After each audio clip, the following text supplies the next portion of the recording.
近期有個專家啊喺度吐槽我哋廣東人食飯前要啷下碗啊，話我哋惡心核突啊，好死唔死走嚟喺度挑戰我哋廣東人，而家全部喺度鬧鬼佢啦，自己攞嚟衰。講真啦，我啱啱喺公司問咗個東北嘅同事，其實佢哋食飯前都有啷碗呢個習慣，雖然唔係多，但係都有。但係因為啲碗筷唔夠乾淨，燒一消毒，啷一啷碗，又唔係浪費你屋企啲水。所謂嘅專家，乜要話我哋核突惡心呢？送你兩個字：搏屌啊！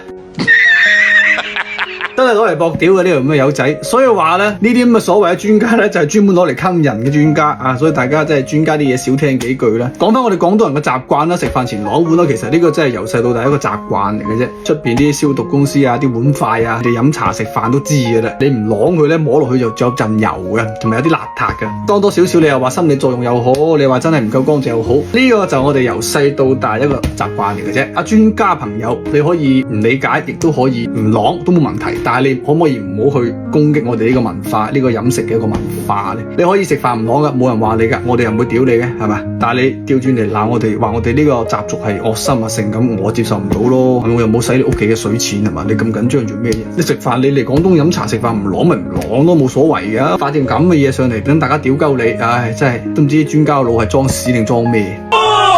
所以話呢個專家係咪自己攞嚟衰啊？一個好少嘅一個餐前嘅一個啷碗嘅一個習慣，喺我哋廣東人嘅眼中就一個微不足道一個餐前習慣，就俾你搞到咧而家全廣東都屌鳩你嘅，你自己好自為之啊！翻屋企攝高枕頭諗清楚自己講過乜嘢，不過我相信佢都唔會反思嘅啦，因為佢自己噏得出咁嘅嘢，仲要話自己專家，唉，真係我懶得屌佢啦。